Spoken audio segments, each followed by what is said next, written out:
Seek the Joy podcast. Happy Seek the Joy Tuesday. On the podcast today is one of my oldest friends, Alyse Friedman, and we met about 7 years ago now while at USC, and we share the story about how we met on today's episode. But she has been working in the entertainment industry for as long as I can remember. This is really her passion, and she loves what she does. And right now she's working as an executive assistant, and she's been navigating this whole assistant life for the last 4 years or so since we graduated. And on today's episode, we talk all about what this journey has been like for her, the importance of patience and finding your footing, really no matter what industry you're in, and remaining grounded and making sure that you find balance for yourself. A big takeaway for me from my conversation with Alyse is just how important it is to stay ahead of the trends and to make sure that you're still learning. It's really all about learning as you grow, learning so that you can grow, and finding the possibilities in such a big industry. I loved having this conversation with Alyse. It's always so much fun for me to have these conversations with friends in my life who are following their passions and putting themselves out there. And I know that she'll continue to grow and her career will continue to grow. And I'm just so excited to see what she does next. As always, you can find out more about today's episode by visiting the show notes section of our website, seekthejoypodcast.com/show-notes. I hope you enjoyed today's episode, and without further ado, here is my conversation with Alyse.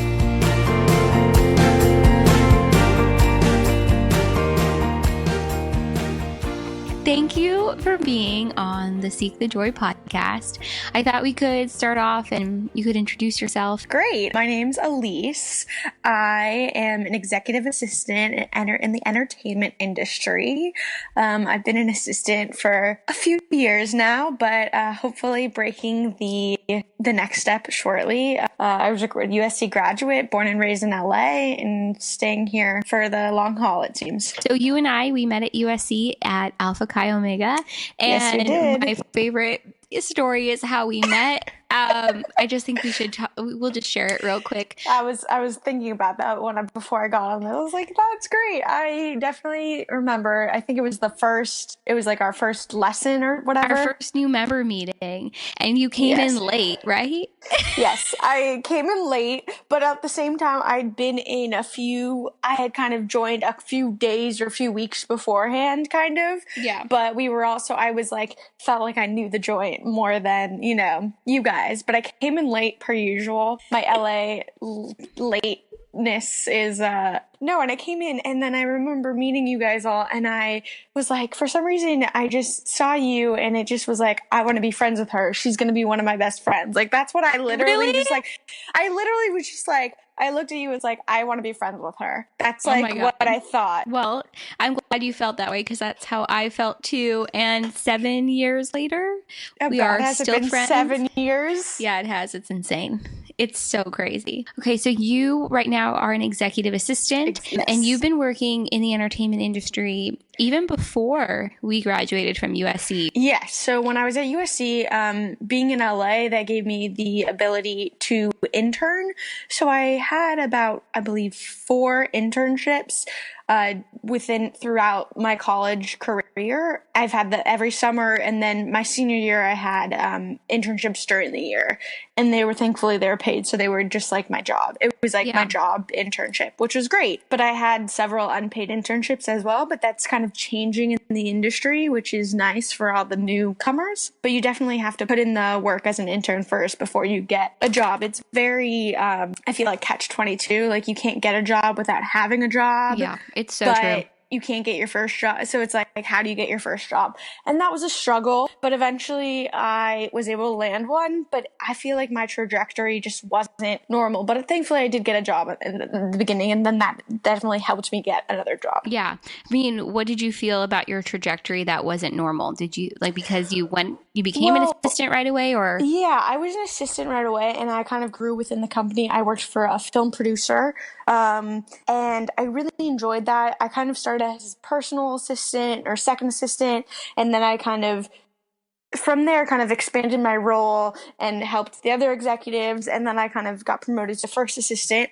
But then 2 years down, 2 years down the line, I realized that I didn't really, it was a film producer and he was kind of going into a lot of advertisements and commercials, which is great. And there's a lot of money in it, but that is not what I wanted to do. I really wanted to do TV. And so I ended up actually going back to the agency route. And that's why I say my trajectory isn't really normal, because I feel like a lot of people, they graduate college and they try to go to the agencies right away, which I honestly, looking back now, I think is great. And I learned a ton, and I was there for almost 2 years, but I had other experience, which actually helped me. And I was able to go straight on a desk versus like the whole mailroom route.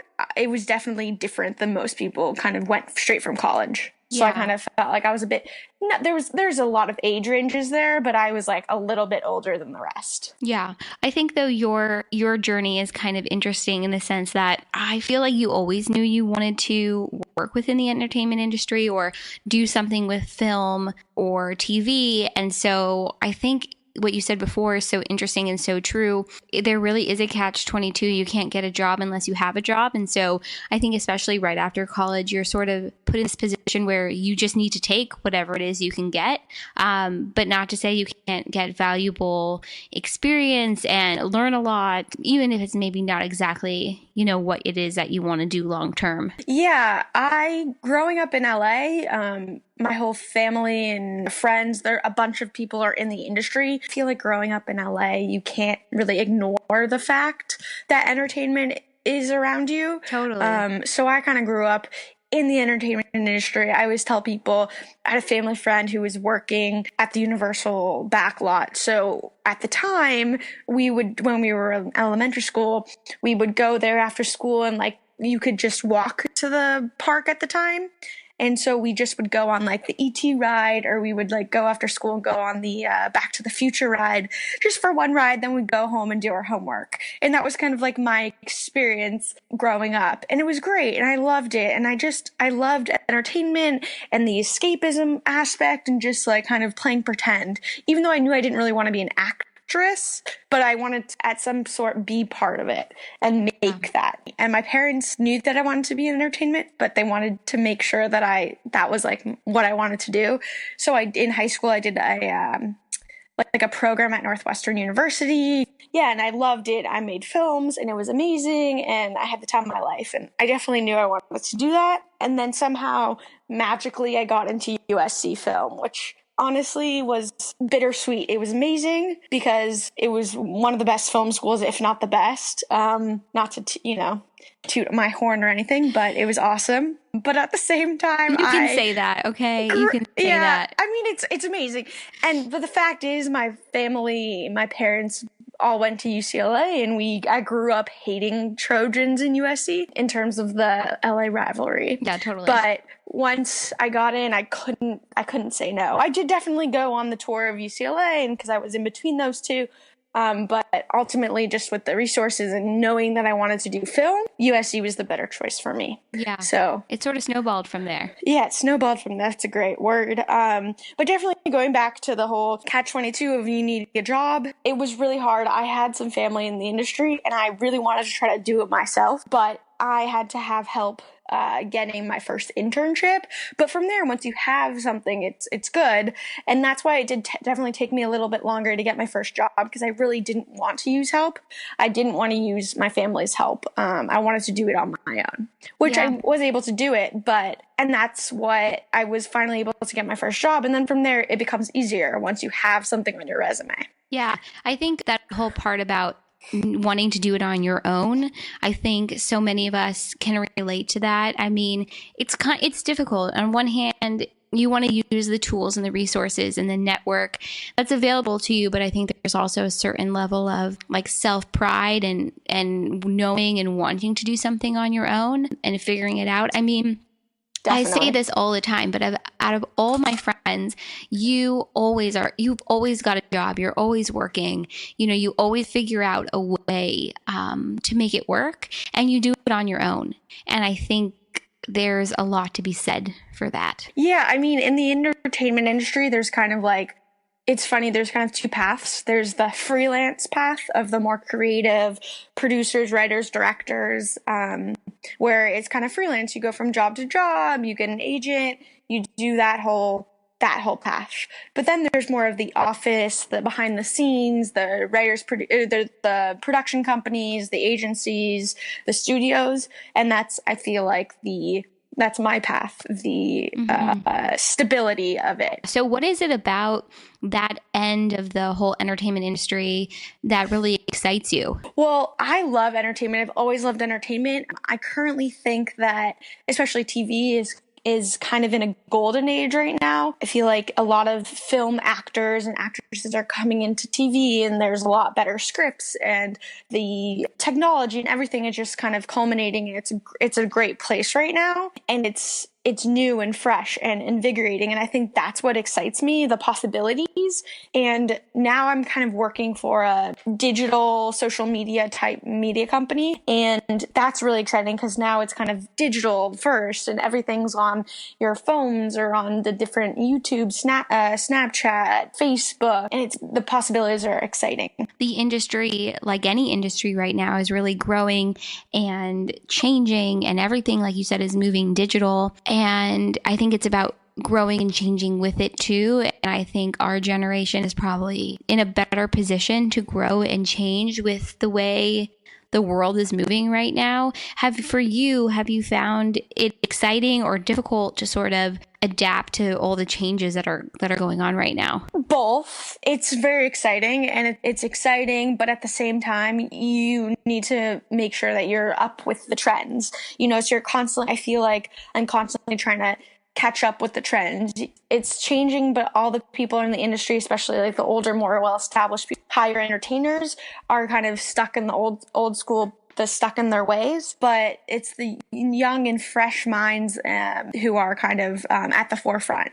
And it's just weird to think that like I don't know, when did Snapchat come out? Like when we were on Snapchat and Instagram or I don't know. Facebook. I feel like it was probably 2013, maybe 2012, something like that. Yeah. And like even Facebook, I remember I think I got an account when I went to freshman year of college, but now it's like there's television shows on there, and it's like the company I work for is making shows for Facebook Watch and for Snapchat, and it's just YouTube. I kind of miss the YouTube. I feel like YouTube is a little younger than me. I feel like the YouTube stars of like the Justin Bieber age and whatnot, it's slightly younger, but it's still like people are making so much content on online, and so there are just so many different platforms and so many channels that people are getting their content from, that's drastically changing the way that the broadcast networks and channels are looking at content. Yeah. We're talking about like YouTube people being kind of younger than us. I was at a mall like a month ago, and everyone was like freaking out over some guy. And I went up to this girl, and she's probably like 16. And I said, "Who are you waiting for?" And she said the guy's name. And I said to her, "I don't know who that is. Could you tell me who that is?" And she said, "Oh yeah, he's on YouTube." And I literally was like, okay. No, exactly. Now that I kind of work in digital, I'm trying to learn who is who and all the YouTube stars, but there's just so many, Totally. So where do you see your role in this whole like new digital age and just in the industry in general? Because right now you are an assistant, but I know personally, your aspirations are so much bigger than that. So where do you see your role, or where do you see yourself going? Yeah, I want to eventually grow within entertainment. And I think right now why I went to this new startup digital company is because I think it's on the forefront. And so you always want to be, at least I want to be kind of ahead of the game. And so I'm still doing development. I help out and I get to come up with ideas for alternative television. And it's great because there's just multiple platforms. Well, I think television is not dead, and I don't think it's ever going to really die, as people say. It's just changing. They're short form. I never, I'm helping develop shows for like 5-minute shows, 7-minute shows, 15, and then the basic 22 or hour-long shows. So it's just the format, there's just more available, but I eventually want to kind of go up in it's still a similar path, it's just a different platform. Yeah. I think it's about making what's available to you work for you. And I think with so much going on right now and all the changes, and you can literally watch a TV show on Facebook. You can basically watch your news stories on Snapchat now. You've got to figure out how you can stay at the forefront and grow and change within the industry. So what do you think you've learned the most about yourself in the last, I guess it's been 4 years that you've been a real working adult? Oh, that's a scary thought. Yes, I've learned, honestly, the biggest takeaway that I give to myself, and I try to kind of stay grounded every day, is just like having that work-life balance. I get very stressed, and there's so much being an assistant, and I'm assistant to 2 people, but then I'm kind of like the base in our LA office. So I'm kind of a jack of all trades. So I just definitely try to make a point to have the balance and kind of work when I'm at work, but then also try to, when I go home, try to put it away for a bit and try to take the weekends as like a cooling off period and a break, because I definitely don't want to be like a workaholic and have my entire life be about work. I want to make sure that I have some sort of balance and social life with friends, family, looking like outside of just entertainment and stuff like that. Yeah. And just be patient, because I've been an assistant for 4 years now, and I've definitely learned a lot, and I've become more confident in my skills and abilities because of that. But also it just takes time. Now with the changing times, there's less positions. There used to be more junior level positions for an executive, and there's not anymore. So it's a big jump, but once you make the jump, it's just patience, determination, and just like a balance. So touching a little bit on that balance, I think it's really important not to feel burned out or not get to a space where you feel burnt out. And so I love what you said about how on the weekends, you really try and shut work away. But I'm sure there's got to be times too when if you have an event or something else that's going on, at the office or involves the office, you have to figure out a way to still be available and work on the weekends. And so what do you do to help yourself stay balanced, or even when those types of situations arise? Yeah, there's definitely times that I have to work on the weekends, and now that everyone has smartphones, you're kind of always available. Blessing and a curse. It's a blessing and a curse. You always have email on your phone, but then, you also don't want to look at it. So I try to, and when I'm with somebody, I definitely try to be present and put my phone away. Obviously, there's times where I don't do that, but that's kind of what I try to do. And I try to, it's funny because when I leave work, I need to decompress, say before I go to sleep, and I try to network and do all this stuff, but I kind of decompress watching television, because because it's not exactly what I'm making, there's different things, but I just love the escapism, the comedy, the drama. I love soapy dramas. They're the best, and they're horrible but great because they take you away. Everyone's saying that broadcast is dead and people love the cable networks and whatnot, but I love network, and I always love network broadcast shows. They're big, they're bold, they're stupid, but they're amazing. Okay, what's your favorite? Oh God, that's so hard. I have so many favorites. Okay, top 5 maybe. Well, top 5. I'm a big fan of the Shonda shows. Those are definitely my bigger. Scandal, How to Get Away with Murder. Yeah. Do you still watch Grey's? I do, sadly. Oh my gosh, you're dedicated. I do. Well, that's the thing. I actually like to watch shows from the beginning to the end. I can't step in midway. And then, yes, I've definitely dropped off of shows, but I like comedies. I used to love Modern Family. I don't really watch that anymore, but I've still watched, say, Veep the whole way. But then I also like, Game of Thrones I love, and Homeland. Every show has its kind of ups and downs, but if you can get through the downs, then it's good. it's great. Yeah, I think it's so important to have that outlet. And who cares that it's still sort of within the industry that you're working in? I mean, I don't know. For me, it's an outlet too, and like a way to escape and like decompress from the day and not think about your own stuff. You can just pay attention to the drama that you're watching unfold in front of you, on the screen. And I think it's so important to be able to strike that balance and do things and find things that give you that outlet. Yeah, exactly. Like last weekend, I sadly had to work on Sunday for a couple hours, but I was dealing with something on Saturday, but I was also at USC tailgating. So I was like trying to find that balance, but I was able to, do a couple calls I need to do, fire off a few emails, but then enjoy myself. Yeah. And I try to like on the weekends, if I know I have to do work, I'll block out say 2 hours and just get everything done and try to just like focus for 2 hours to do work. And then and then go do something, go hang out with friends, go to coffee, go to the movies or go to a concert, whatnot. But I definitely think, and just like, honestly, I vent. That's a lot of how I kind of get through the day, which is like a good and bad thing because I know it's bad to talk about other people, but like sometimes you just need to vent. And I think that is, as somebody who talks a lot, who enjoys talking, talks very fast, I apologize in advance. I love to vent. So I'll call my friends or I'll text them and I'll just vent. And that really does help me distress. It's not great. I know it's not like a great thing, but it has its pros and cons. Everybody does it. It's totally. And I'll admit I love vent.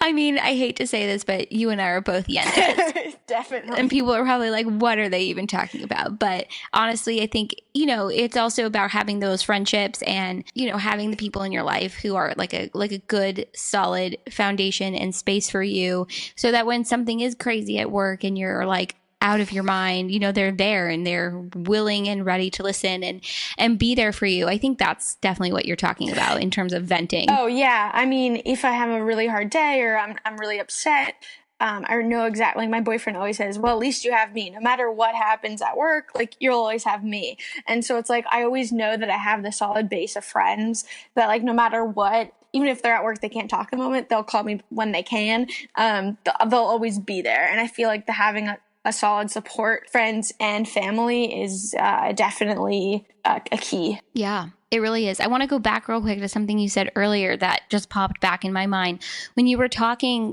about like what you learned about yourself and becoming more confident in your skills and your abilities, what that process has been like, sort of gaining that confidence and, over the last couple of years. Yeah. So when I first started out, I was always afraid of the phones. I'm not a huge fan. Like I talk to my friends on the phone, but if I don't normally talk to you, I'll usually text you. As much as I like to talk, I feel like our generation has been starting to communicate less via phones. And I've always kind of been, I was never huge into phones, like answering the phone. I was always scared that I was going to say the wrong thing, especially in a work-related setting. When I was an intern, we would like trade off doing the phones and I would like hate doing the phones. And it would be like a last-minute decision when no one was there and the phone was ringing. I was like, uh-oh, I have to answer it. And I would just like do what I was told. But with time, it's the same thing. With time, it gets easier. I used to be really scared when I first started out, but the more practice you get, the more you get comfortable and then you have confidence. Same thing with writing emails, scheduling, learning from just, I kind of like to sit and listen and take things from other people just because I think you can learn a lot from your peers. So I think that's good. I always like kind of see how the person next to me is handling it or what the person how they email and what their format is and such like that. And criticism, like constructive criticism, I think is good. I've definitely gotten that. And I think it definitely is good. It's just a matter of how you take it. Yes, totally. But I'm trying to be open. I try to be myself. And you mentioned something about being burnt out. I definitely know, having been in this industry for about 4 years professionally, I definitely have seen people come and go and just get burned out based on their assistant jobs. And it's hard because you need to, in any profession, you need to like what you do. If you want to make a career out of it, you need to love what you do. I love what I do, and I can get very frustrated, very stressed very easily, but the core, and in the end of the day, I love entertainment. I love making shows. I like brainstorming, coming up with ideas, and I know there's a path to get there. And so like I have to do this to get to the next level, but I love it no matter what. I wouldn't trade it for the world. And I see people get burned out every day and then move home or, go into a completely different field. But that's why I knew I wanted to be in entertainment. Because I knew I loved it. No, it's so important to figure out what you love and love what you do. And you and I have talked a little bit about this, I think, but part of the premise for this podcast is about, figuring out what your path is and following what it is you're passionate about. And in part, in doing that is taking the risk and putting yourself out there. And so I think, what you were talking about, like you love what you do. I think a lot of people think they're going to love what they do and then they go into it and then maybe they really don't, and so I think it's about learning and growing. And I love what you said too, just about learning from constructive criticism, but also learning from the good things and maybe even the bad things that your peers in the office or just your peers in general are doing. I think there's so much that we can learn. Listen, like for a lot of us, we don't know how to compose a professional email right away, and you got to learn. And you may be learning by a model they give you of, hey, I want it to be formulated like sort of based around like this example, or you get help from somebody. There's a lot of learning and growing. And no, exactly. I used to sit in my old job at the agency. I was kind of behind a wall. I was kind of in the cubby, as they said. And when I was there, I would just listen to the conversations that were happening in the main hallway. And I just like learned. And honestly, I kind of just try to listen and I try to stay grounded. That's the biggest thing. Like there are a lot of, excuse my language, assholes in the industry. And I feel like when people get promoted and just kind of, they think they have to act a certain way because it's entertainment, it's flashy, that's how their bosses are, but you don't have to be. I try to stay, I feel like I'm a kind, nice, funny person. So I try to stay true to myself and do that. And, we all had that boss who's a little mean or like a little crazy. And we have missteps along the way, but then we find those 1 in a million or whatnot, that can be your mentor, can be the person that you look up to. My old boss at the agency, I loved her. She was amazing. I was a little nervous having a previously female boss that I didn't get along with, but I went to her and it was amazing. It was the best 1.5 2 years of my life. I keep in contact with her. She was such a mentor and she's amazing and everyone says great things about her because she's nice, she stays true to herself, she's smart, and she knows she says yes a lot of the time. You have to say yes. You can't say no or else you'll never kind of grow and learn. Yeah. All of that is so important. Just touching on that, staying true to yourself. What are things that you do to help you stay true to yourself? It's just all about the balance and kind of keeping grounded. And it also helps the fact that I actually grew up in LA, so I'm used to seeing. I think that helps too. It helps. I've seen people get all up and, when they see celebrities or big people. I went to school with people. I see celebrities at CVS all the time. I grew up like that, so when I see celebrities, I know they're people, what is it, like just like us or something, or like stars. Yeah. They're like us. Yeah, those features in the magazines are like stars. They're just like us. No, exactly. It's like I play, like growing up in LA and in Studio City and the Valley, I played soccer and sports with some celebrities' kids and some celebrities and whatnot. So I'm just used to it. And so I feel like especially going through the agency, seeing all the celebrities were there every day, you just kind of become not immune to it, but you're just used to it. It's just a part of life. So I feel like doing that and they're just being themselves, like it definitely helps. And just knowing that I love what I do and I don't want to change who I am. And, my friends and family will, like, if I'm going to be an asshole, they'll let me know and they're going to spot me on that. And so I can trust the loyal friends in my life. Yeah. No, I think it's about having those people that will call you out. Definitely. Like when you start to change or your behavior starts to change. But I think growing up in LA helps a lot because I think there's an aspect of the celebrity that just doesn't phase you the same way maybe it would if you're not from here. And I'll be honest, if I were to see somebody I really admire, like Hillary Clinton, if I was walking down the street and my girl Hill was like walking across, I would flip out. Like, me. I would definitely flip out if I saw certain people, but totally. I would also flip out internally, and that's just me. I'm not going to be the person to be like, run up to them, ask if I can do a 100%. picture, just because growing up I've known and I've learned that that's just it's just not different. proper behavior. And everyone's PC nowadays, and I just but I would internally freak out, and I spot people very easily. So I'd be like, I would tell my friends who I'm with, be like, oh, that's who, or whatnot. That's like a celebrity or whatever. And they'd be like, how did you see them? I was like, oh, I just spot them all the time. But at the same time, I'm not going to be the one to go up to them. I'll just freak out. Like if I saw any of the Ryans or whatnot, I would be like, oh my God. But no, I wouldn't go up to them. Like Ryan Gosling, Reynolds, all of them. I figured that's what you meant by Ryan, but like I just wasn't totally sure. But so I'm going to switch gears just a little bit. For you, I mean, with everything that you have going on, do you find it's easy to feel like in that positive mindset or headspace, or do you find some days it's easier than others? Yeah, it's definitely not easy. It's kind of, a lot of people get, like I said, a lot of people get burnt down. People are constantly coming down on you. You're not good enough. You can do 1,000 things, but you're still like, you do something wrong. And so it is hard. And being a jack of all trades, I am assistant to 2 people, but I'm also like the office coordinator now and like an events coordinator. So I'm doing 1,000 things. So it's easy to get stressed and kind of like just forget the point. But in the end of the day, like, every day, what I like to do is I like to go grab food and stop talking or like thinking about work for like a little bit, and then just kind of decompress. I like to decompress every day. I could not come home from work and go straight to bed, because I'll then not sleep well thinking about work all the time. I like to throw on a television show, go to a movie, just hang out with some friends and just talk about life unrelated to work. And that's kind of just how I seek joy. And that's just kind of making sure I make it a priority to see my friends and family and to see what's going on in their life and take a step away and have that balance and make sure my life is not totally work heavy. Yeah.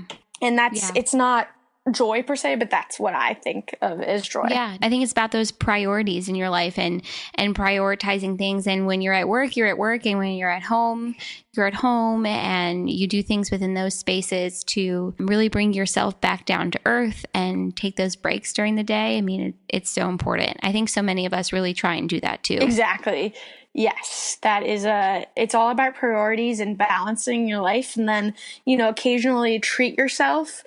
A lot of the times I'll do like a treat yourself Friday and go out to a nicer dinner, or every couple months I'll be like, I'm going to go to get a massage because I'm so stressed, things like that is what. Treat yourself Friday. Treat yourself Friday, like treat yourself on the weekends or whatnot. I love it. # treat yourself. Yeah, I think that's so important. And to take that time to take care of yourself and that whole self-care aspect, which I think is so widely talked about right now, and something that's been talked about quite a bit by a lot of different people on this podcast. Yeah, and treat yourself, and also just like having that, like seeing friends, but also having that alone time. Oh, yeah. I have to say, like, coming home and just sometimes just the day and just like kind of like having my own time, even though I do love hanging out with friends and family, just having those like 20 minutes, an hour, a couple hours just to yourself is great. Yeah, and you needed to recharge your batteries. Exactly. Yeah. And try to sleep. That's a good piece of advice. Oh, yeah. People, I don't know how they run on, 2 hours of sleep. I definitely need like I personally could not. I need a full 7 hours at least to be able to function properly. Yeah. So if there's anyone that's listening to this podcast and maybe they want to jump in and be an assistant or get involved and work in the entertainment industry, what would be your biggest piece of advice just based upon your own personal experiences? Yeah, I mean, I definitely say it's worth the risk. I love it. If you need to do it, if you love it. And I think it's great to start as an assistant, because then once you become higher and you kind of grow within and get promoted, you kind of have that basis and you know what it takes, and just put 110%. I know that's cheesy, but put your best self forward and take the risks. And like, if you want to read that script and give notes and, do something separate and go and be above and beyond what is your kind of job role, it's great. Yeah, I think just doing it. I think that's a great piece of advice. Just go and do it. Just do that it. It's worth it. And I think it's been worth the risk for you too. Yeah, no, definitely. I've had a couple ups and downs in my career, but I have definitely kind of right now found my stride and could always kind of have a stable job, which is something that's important to me, and also enjoy what I do. And that's the most important. Enjoying what you do is so important. Yeah, exactly. I agree. So I'm going to ask you the question I ask every guest that comes on my podcast. What is your biggest dream? My dream in terms of career always changes, but like overall, like I just want to be happy. I want to have a balance. I want to have a family, but also a career. I just don't want to be somebody, who at 50 or 60 wakes up one day and asks, what are they doing with their life? I want to ultimately, like, entertainment and work aside, I just want to be happy and enjoying life, because life is short and you never know what's going to happen the next day. Yeah, no, I think it's about having a life that you're happy about and you're happy with and living each moment. Yeah, I want to be successful in my career, but I also want to have like that work-life balance and just being happy and joyful in life. I think that happiness is really all that we can ask for. So thank you for being on my podcast. Thank you for being on the Seek the Joy podcast. Of course. Thank you so much, Sydney, for having me. And I'm so happy and proud that you have this. Thank you. It's great. I know you've always wanted to do it. So yeah, I'm excited too. And I'm so happy I could get you to be a guest and share kind of your journey and your story as navigating the assistant entertainment life. And it's not an easy one. Asientas love it. Is that what you call yourself? No, isn't that, wait, what did you call us earlier? I don't know. Yentas. Yentas, right? Yeah. I thought you said haciendas, if it's like a... Us yentas. Oh my God, I'm losing it. But anyway, that's hysterical. I'm so happy you're on the podcast.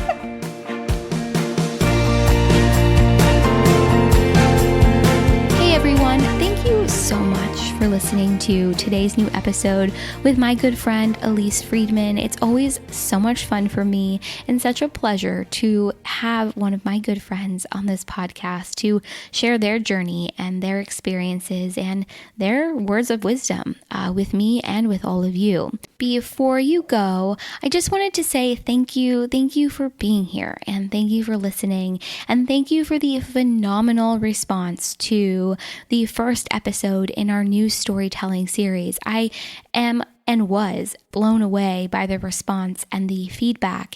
And we are gearing up for the second episode in the new storytelling series. And I would love for you to be part of it. If you're interested in joining us for this new series, head over to the website, seekthejoypodcast.com, and click on where it says in the navigation, share your story. I totally revamped the website page for the series, and all of the key information is right there. I even included an FAQ portion of the website, so all of your questions, I hope, will be answered by that FAQ. To get involved and to send your story, I just ask that you fill out the Power of Storytelling interest form that is included on my website. After you fill out the form, I promise I will be in touch really soon, and we will get you on the podcast for the series. The next episode in this series will air on February 22nd, so make sure that you fill out the interest form and get in touch with me to send me your story no later than February 18th. Before we go, though, I have one more announcement, and I'm really excited about this one. First of all, I just want to say thank you to everyone who has already rated and reviewed the podcast on Apple iTunes. You've helped this podcast be seen by new people and other podcasts, and I just can't thank you enough. So if you feel so inspired to rate and review this podcast on Apple iTunes, I'm doing something brand new and different that I am really excited about. So if you feel so inspired to rate and review the podcast on Apple iTunes, send me a screenshot of your rating and review to seekthejoypodcast@gmail.com. Once I get your email, I will send you my brand new guide for infusing more joy into your life. This document, this guide, is basically a compilation of all the tips and tricks and words of wisdom and what I've learned from the amazing people that we've had on Seek the Joy podcast so far. And I know a question that I've had, and so many of us have had, is how do I bring more joy into my life? What can I do? Are there certain actions I can take or thoughts I can think? I mean, what is it that I can do to start to feel more joy? And I break that down in this guide, and I'm so excited to share it with all of you. So I really created this document as a token of my appreciation and gratitude for all of you and your love and support, and I'm just so excited to share it with all of you. So to receive this document, just rate and review the podcast on Apple iTunes, email me a screenshot of your review, and I will send this to you. You will also get a limited edition Seek the Joy podcast sticker, which I will mail out to you. I'm really excited about all of this. I'm so excited to send you this document and this sticker, and I really just wanted to do something tangible to say thank you. So that's it. Make sure to check out the Power of Storytelling series and get involved. And if you feel so inspired, I would be honored if you could leave the podcast a rating and review on Apple iTunes. Okay, guys, have a wonderful rest of your week, and I will see you right back here for another Seek the Joy Tuesday.